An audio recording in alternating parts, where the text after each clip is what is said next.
I traveled Peru, Colombia, and Brazil in January, at the end of January. So the new moon of February, from January to February, I was traveling, searching for these snakes. And I had a Peruvian guide who didn't speak English. I don't speak Spanish, but we had the translator on our app, and we did everything. He was fantastic. He's not a professional guide, or at least wasn't, but he definitely is now. Because he's taken me on 2 trips around 3 countries, all up and down the Amazon River. He'll go to a little village where he knows nobody. You know, there's no internet there. You can't just set things up. There's not hotels, and, you know, you're living in the wild. And hook us up, go to little restaurants and find out who's the fisherman that's been here the longest. And he gets us back on the little rivers. Igor told us to look for a certain kind of tree. We call it a chimbillo tree in Peru, but it has a different name everywhere.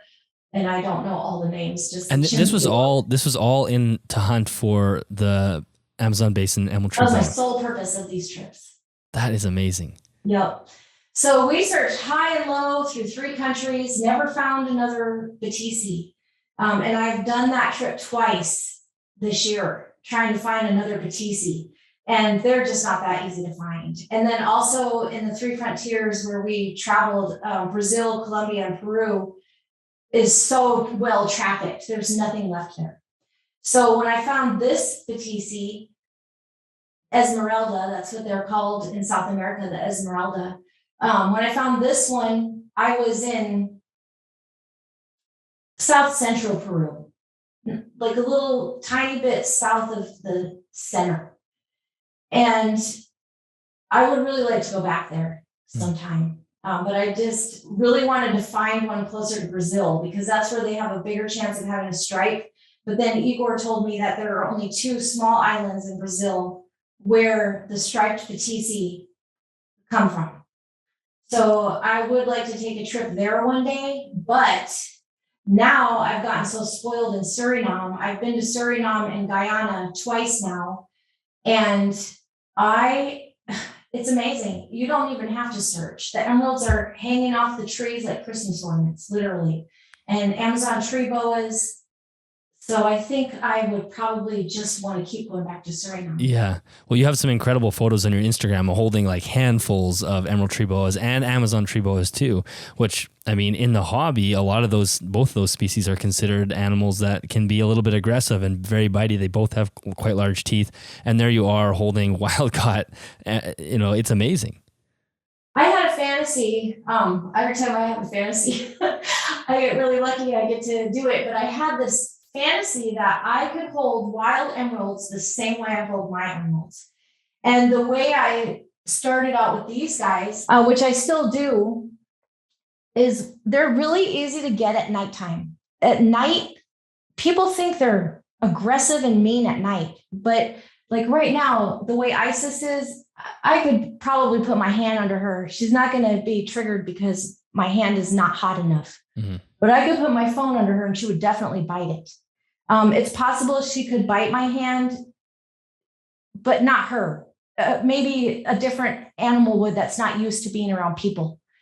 And I just don't believe they're aggressive. So I had this dream that I wanted to hold multiple wild emeralds, because I had held wild ones without holding the head, but not 2 at a time.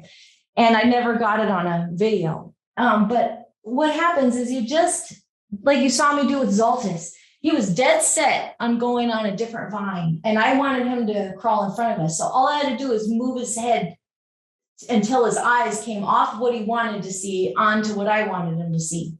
And it turned out it's the same thing with the wild emeralds. I set up my phone camera. I opened the bag. I put the hot camera down, and then to where they could see it. You see them look at it. I put it up on the tripod, and those animals didn't care what I did to them. All they cared about was getting to that tripod. So the whole time I have the 2 emeralds looking like they're posing in the camera, but they're just after what I showed them. And I was able to carry those animals all around camp. One of the elders at the camp, I heard the rumor later that night that I had put smoke on the snakes to tame them. Oh, they thought you like smoked them to make them like drowsy or something? But really all I did was just introduce them to something that would make them curious. And they're such curious animals.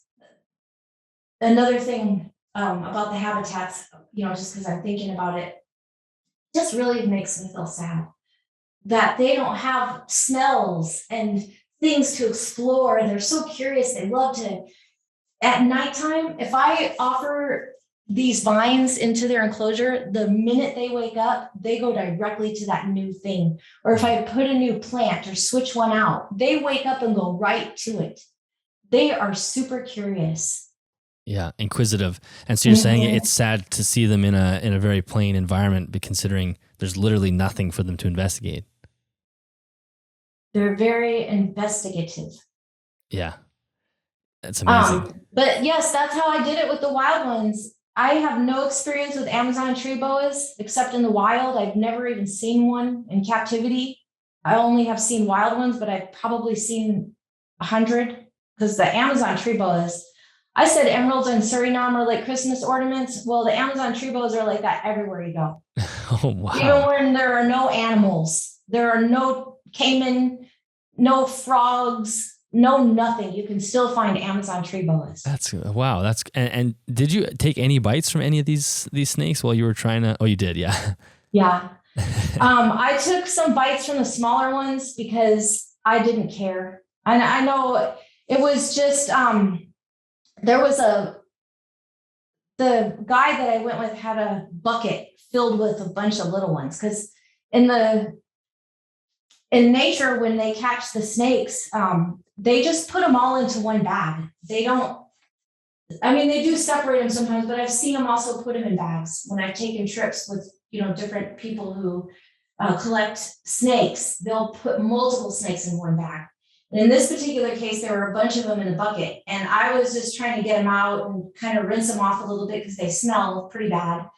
And I was taking some bites on that. But as far as the bigger animals, they're so predictable. Their body language is so predictable.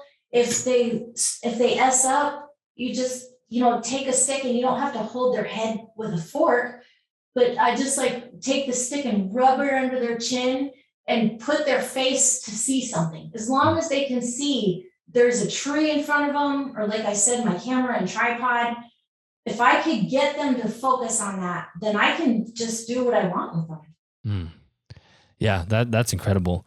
And yeah, you don't see people doing that a lot with both emeralds and Amazons. So why don't we talk a little bit about because obviously part of your tour down there was to investigate and learn and come back with some quality information that you could implement in your own care and your own husbandry. So what are some things that you picked up on while you were seeing them in the wild? The very first thing that I came back and did, two things, were give them plenty of vines because those animals in the wild are climbing.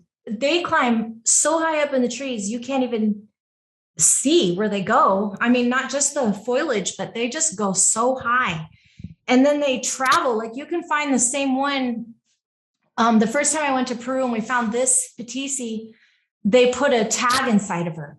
So now you can't track her, but if you find her again, you can scan her and make sure it's the same animal. And they did find her again quite a ways away. So these animals move.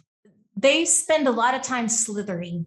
And even though I had already seen that with Azzy when she was just a baby, we used to, when she was upstairs and we noticed how much she liked to climb, we got a big, huge thing of rope from the flea market and put eye hooks in the ceiling and strung it everywhere. And she would slither all over everything. So when I saw in the wild how far they actually slither, it blew me away. And I knew they needed more slither space. The other thing in the wild that I really wanted to implement was air. In the canopy in the jungle, you get a lot of nice breeze, especially, in some areas where there's a river and the breeze is coming through the river, there's just a lot of really nice breeze under the canopy. And so I really wanted my animals to have a lot of fresh air. Yeah, I think airflow is definitely something that we can do much better in the hobby. And I think we had talked before about branch diameter. I think that was that something that you noticed as well, just smaller branches, or maybe you could talk a little bit, or maybe it's offering different sizes of diameter. Yes, they in the wild we always find them on very thin branches. Only Okay. one time did we ever find one on a, I would say maybe about a 3-inch diameter branch. And she was slithering out hunting. She was not perched or even wrapped around it whatsoever. Her entire length of her body was out. And that was this one, the first one that I found. It was amazing. You talk about how I had no experience with these animals. And I went to the jungle and we found that Batisi. I found her. Everybody was looking at tarantulas because Anamaka, she was there in the jungle to do a study on spiders, and everybody was, you can lure big tarantulas right out of out of their little caves. And so they were all doing that. But I had monkeys. It doesn't matter what, sloths. I did like the spiders, but it was just for me, the emerald. And they all said at the camp, you can come here. Don't be disappointed. You're not going to find an emerald. They haven't seen them here, and I said, well, I'm just going to come and experience their habitat and see what kind of trees they climb in and different things. Well, this was only my third night out with the groups walking. And the two groups were together because we had found another pretty big Amazon tree boa. And so the group that wasn't with the person who could get it got the other person. So everybody was together. So there were 7 of us on this trail. And I found that emerald. And when I found her, one of the guides, there were 2 guides, said, oh, it's going to be a vine snake. And I said, no, it's too big and fat to be a vine snake. And we got over there, and the main guide, he said, Amy, that's one. That is your snake. And I never posted that video on YouTube or Facebook or anything because I just exploded with F-bombs. It was just like came out of me.